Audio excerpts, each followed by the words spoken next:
সোনাপুর গ্রামে এক জেলে থাকত। জেলের ছিল একটি মেয়ে, তার নাম ছিল রোশনি। রোশনি যেমন ছিল দুরন্ত, তেমন ছিল গল্প শোনবার পোকা। প্রতিদিনের মতো রোশনি তার বাবার কোলের ভেতরে শুয়ে সেই আজগুবি গল্পের কথা জিজ্ঞেস করছিল।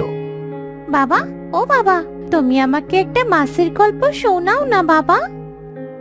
না রে মা, আমাকে এখন আর বসে বসে তোর সাথে গল্প করলে চলবে না। আমাকে এবার নদীতে যেতে হবে। ছোটরা সবাই মনে হয় এত সময় মাছ ধরতে চলে গেছে। বাবা, এবার কিন্তু আমি রেগে যাচ্ছি। আর তুমি তো জানোই, রেগে গেলে আমি কিন্তু বাড়ি থেকে চলে যাব। না না, আমার লক্ষ্মী সোনা, আমি তোকে এক্ষুনি মাছের গল্প শোনাচ্ছি। হ্যাঁ, শোনাও গল্প।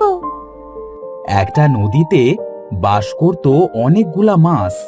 সেই মাছেদের ছিল বড় একটা প্রাসাদ। সেই প্রাসাদে মাছেদের কোনো শান্তি ছিল না। কেন শান্তি ছিল না বাবা? কারণ সেই নদীতে অনেক জেলে একসাথে মাছ ধরতে যেত, আর তারা প্রতিদিন এত মাছ ধরতো যে প্রাসাদটা প্রায় মাছ শূন্য হয়ে যাচ্ছিল।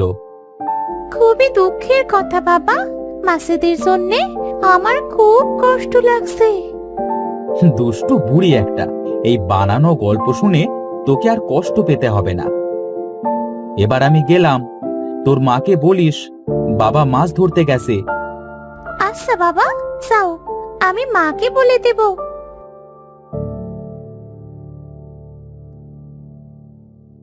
প্রতিদিনের মতো রতন জাল নিয়ে বাড়ি থেকে বেরিয়ে গেল নদীতে মাছ ধরতে। সে নদীতে পৌঁছে দেখল ছোটু সহ আরো অনেকে এসেছে সেখানে। রতন গিয়ে ছোটুকে বলল, ছোটু, আজ একটু দেরি হয়ে গেল আসতে। তুই তো জানিস মেয়েটা আমার বড্ড জ্বালাতন করে। ভাই, সেই কখন থেকে আমরা তোমার জন্য অপেক্ষা করছি, সেটা কি তুমি জানো? আচ্ছা আচ্ছা, এবার সবাই যে যার মতো জাল ফেলতে লাগো। শোনো ভাইরা, তোমরা নৌকাটা নিয়ে এইদিকে যাও, আর আমরা এই দিকটায় যাই। জেলেদের সব কথা নদীর ওপর থেকে একটা মাছ শুনে সে সাথে সাথে পানির নিচে চলে গেল।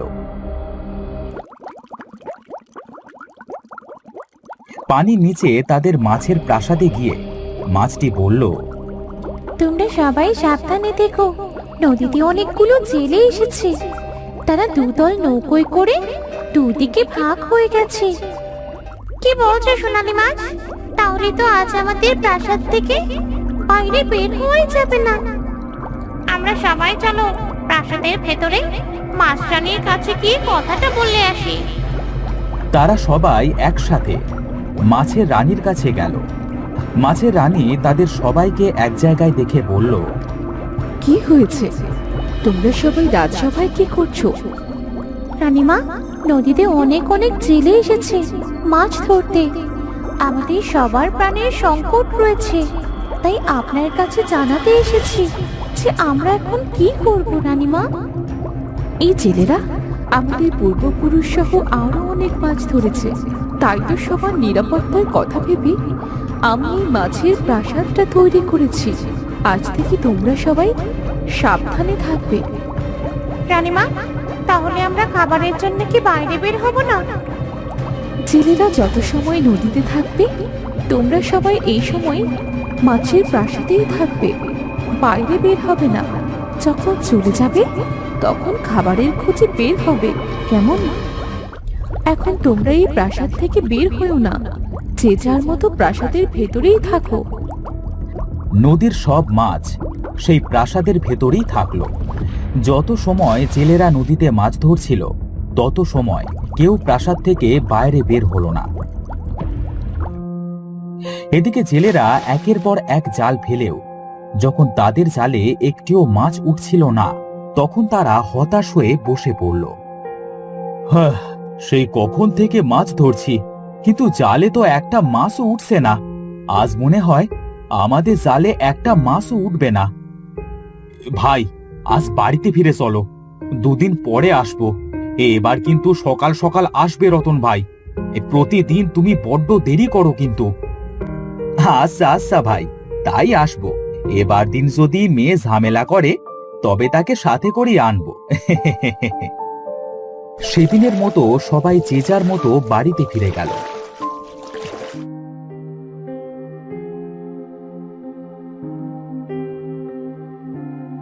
বাবা, মাছ কই? আমি মাকে বলেছি বাবা মাছ আনলে আজ আমাকে মাছের ঝোল করে দেবে। দাও তো, মাছগুলো কই? তোমার মেয়ে সেই সকাল থেকে আমাকে পাগল করে দিচ্ছে। বাবা মাছ আনলে তারপর ভাত খাবে, এর আগে না। গিন্নি, আজ একটিও মাছ পাইনি গো। এই মাছেরা মনে হয় আজকাল নদীর ভেতরে বাড়ি করেছে, কেউ যেন তার বাড়ি থেকে বের হয় না। বাবা, তাহলে কি তোমার গল্পটা সত্যি হতে চলেছে? আমি জানি না রে মা, কিছুই বুঝতে পারছি না। এদিকে মাছ না মারলে যে আমরা কি খেয়ে থাকবো? মাছকে কেন মারো বাবা? আমাদের যেমন প্রাণ আছে ওদেরও তো প্রাণ আছে। তুমি মাঠে কাজ করো বাবা, আর মাছ মেরো না। পাগলি মেয়ে একটা, যা এখন ঘরে যা। এখন আমার কিছু ভালো লাগছে না, আমার একটু বিশ্রামের প্রয়োজন এখন। এভাবে দুদিন কেটে গেল। দুদিন পর ছোটু এসে রতনকে বলল, ভাই চলো, আজকে সকাল সকাল আমরা নদীতে যাই। হ্যাঁ ভাই চলো, আমিও কেবল বের হচ্ছিলাম। দাঁড়াও বাবা, আমিও আজ তোমার সাথে যাব। আমি কোনোদিনও মাছ মারা দেখিনি বাবা। ভাই, এই মেয়েকে আজকে সাথে করে নাও, মাছ মারা দেখলে ও খুব আনন্দ পাবে। আচ্ছা চল মা, তাহলে আজ তোকে সাথে করেই নিয়ে যাই। তারা সবাই একসাথে নদীতে গেল। নদীতে গিয়ে দেখল বাকি জেলেরাও চলে এসেছে। তারা যখন নদীতে জাল ফেললো, সাথে সাথেই জালে অনেক মাছ বাঁধল। জেলেরা তো খুব খুশি হলো। দেখ মা দেখ, তুই তো দেখছি আমাদের জন্য বেশ লক্ষ্মী। কত মাছ আজ জালে উঠেছে দেখেছিস? হ্যাঁ বাবা, তবে মাছগুলো পানিতেই মানায়। দেখো, এদের কত কষ্ট হচ্ছে। এরা কেমন হাঁসফাঁস করছে, দেখেছো বাবা? তুই চুপ থাকতো। জেলেদের জালে অনেক মাছ বেঁধে তারা খুশি হলেও এদিকে মাছেরা সবাই ভয়ে প্রাসাদের ভেতরে লুকিয়ে পড়ল।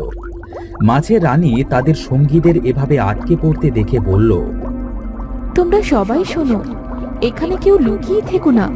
আমরা চলো আজ প্রাসাদের বাইরে বের হই, ছেলেদের আক্রমণ করে আমাদের সঙ্গীদের বাঁচিয়ে আনি। মাছ রানীর কথা শুনে নদীর পানি থেকে ঝাঁকে ঝাঁকে মাছ বেরিয়ে জেলেদের উপর আক্রমণ করল। এত মাছ দেখে জেলেরা বেশ অবাক হলো। ভাই ভাই দেখো, স্রোতের মতো মাছ ওপরে উঠে আসছে। এরা তো মনে হচ্ছে আমাদের উপর আক্রমণ করতে ওপরে উঠে আসছে। শান্ত হও ভাই, শান্ত হও, কিছু হবে না। রতন তাদেরকে সান্ত্বনা দিলেও তাদের নৌকায় এত পরিমাণ মাছ উঠল যে তাদের নৌকাটি পানিতে ডুবে গেল। সোনালী মাছটি সব মাছকে বলল, শোনো সবাই, এই ছোট্ট মেয়েটাকে আমাদের বাঁচাতে হবে। এই মেয়েটা তার বাবাকে বলেছিল আমাদের ছেড়ে দিতে, কিন্তু তারা ছাড়েনি। হ্যাঁ, এই মেয়েটি আমাদের বাঁচাতে চেয়েছিল, কিন্তু এর আগে তো বাকি মাছেরা এদের ওপর হামলে পড়ে। তাই মেয়েটাকে আমাদের বাঁচানো উচিত।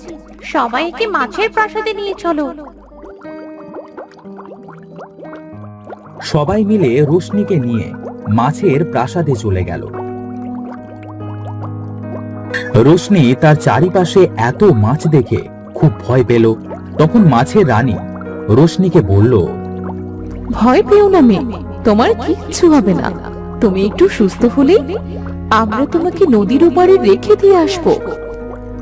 আমার বাবা, আমার বাবা কোথায়? আমার বাবাকে তোমরা কি করেছো? আমার বাবাকে এনে দাও। তোমার বাবা কোথায় সেটা আমরা জানি না। তুমি খুব ভালো মেয়ে, মাছেদের প্রতি তোমার মায়া আছে, তাই তোমাকে আমাদের এই মাছের প্রাসাদে এনেছি। আমার বাবাও অনেক ভালো, অভাবে শূন্যে হয়তো মাছ মারে। আমাদের সংসারটা ভালোভাবে চললে আমার বাবা কখনো তোমাদের মারতো না। তোমরা দয়া করে আমার বাবাকে এনে দাও। তোমার জন্য তোমার বাবাকে আমরা ফিরিয়ে দিচ্ছি, না হলে কখনো তাকে এই নদী থেকে ফেরত দিতাম না। বাবা, তোমাকে কতবার বলেছি তুমি মাছ মেরো না বাবা। আজ যদি তোমাকে হারিয়ে ফেলতাম তাহলে আমার সাথে কি গল্প করতো বাবা? মারে, তুই তো জানিস অভাবের জন্যই আমরা মাছ মারি। রানীমা, আমাদের সঙ্গীদেরকে দয়া করে ছেড়ে দিন। আমরা আর কোনোদিন এই নদীতে মাছ ধরতে আসবো না।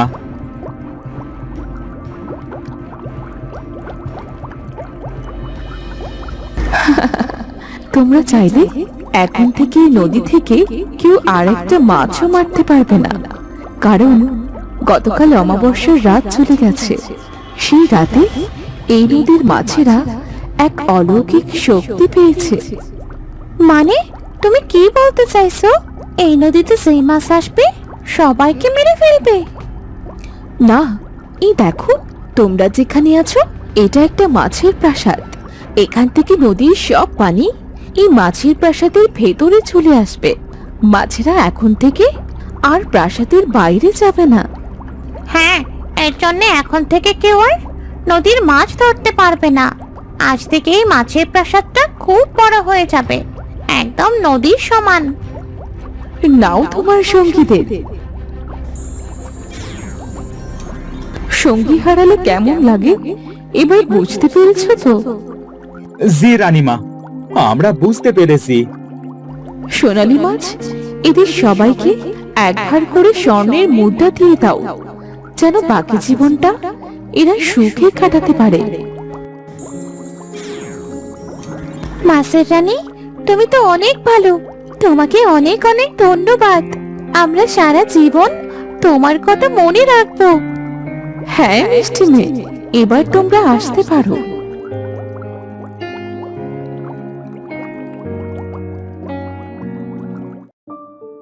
সবাই মাছেদের প্রাসাদ থেকে বেরিয়ে নদীর ওপরে চলে আসলো।